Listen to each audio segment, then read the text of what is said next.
आज भारत के अधिकतर लोग इस सवाल का जवाब खोज रहे हैं कि आने वाले समय में सोने की कीमतें कम होंगी या 1 लाख को पार कर जाएंगी।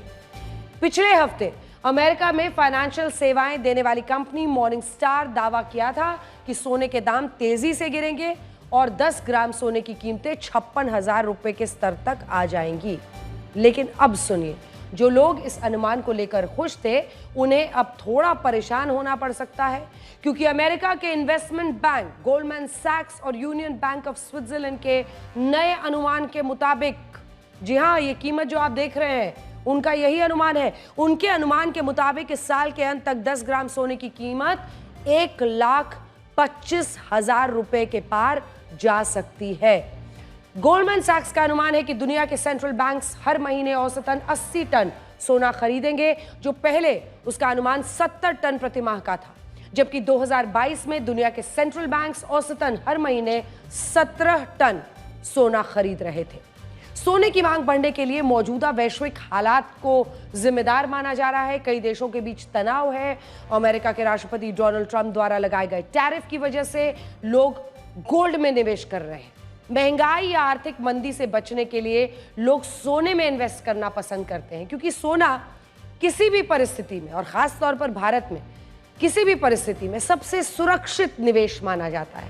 हाल के दिनों में भारत में लगभग 1 करोड़ लोग ऑप्शन एंड फ्यूचर ट्रेडिंग में पैसे लगाना पसंद कर रहे थे, लेकिन अधिकतर लोगों को इसमें घाटा हुआ, जिसके बाद सरकार ने ट्रेडिंग को लेकर नियमों में बदलाव किया, जिससे छोटे इन्वेस्टर्स इससे दूरी बना रहे हैं। इसके बाद सरकार गोल्ड पर इंपोर्ट ड्यूटी कम कर देती है। अब जब गोल्ड पर इंपोर्ट ड्यूटी कम हुई, जिससे बहुत से लोगों को सोने में इन्वेस्ट करना एक बेहतर ऑप्शन लगा, इसका असर भी सोने की कीमतों पर हुआ है। और आप देख रहे हैं, हमारे देश में लोगों को सोने से बहुत लगाव है। शादी हो, एनिवर्सरी हो या कोई भी दूसरा जो शुभ अवसर घर में हो, भारत के लोगों के लिए शुभ का मतलब सोना है। हमारे देश के लोगों को गोल्ड खरीदना इतना पसंद है कि हम गोल्ड इंपोर्ट के मामले में टॉप 5 देशों में शामिल हैं। भारत के लोगों के पास 250 लाख किलो से ज्यादा सोना है, 250 लाख किलो, जो अमेरिका के गोल्ड रिजर्व से 3 गुना ज्यादा है, जबकि आरबीआई के पास 8.5 लाख किलो गोल्ड रिजर्व है।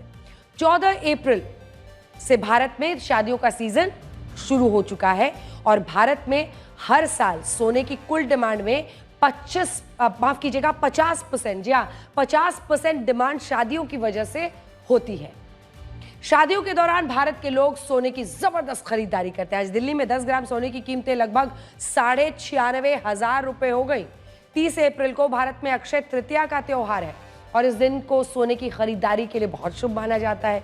ज्यादातर लोग कोशिश करते हैं कि कुछ ना कुछ सोने की एक चीज, बाली, कुछ भी एक खरीद लें। अनुमान लगाया जा रहा है कि अक्षय तृतीया तक सोने के दाम 1 लाख रुपए के पार जा सकते हैं। सिर्फ इसी साल 3.5 महीने में सोने की कीमतों में 17,000 रुपए तक की वृद्धि हो चुकी है। जानकारों का यह भी मानना है कि सोने की कीमतों में आ रहा ये उछाल अस्थायी है। जब ये भू राजनीतिक तनाव कम हो जाएगा, जिसमें ये टैरिफ इंक्रीज जो अमेरिका ने किया है या अलग अलग जगहों पर युद्ध छिड़ा हुआ है, शेयर बाजार में जो उथल पुथल है, ये सब जब बदलेगा तो कीमतों में गिरावट आ सकती है। वैश्विक बाजार में स्थिरता आने से लोगों की चिंताएं कम होंगी, जिसका फिर सीधा असर सोने की कीमतों पर होगा।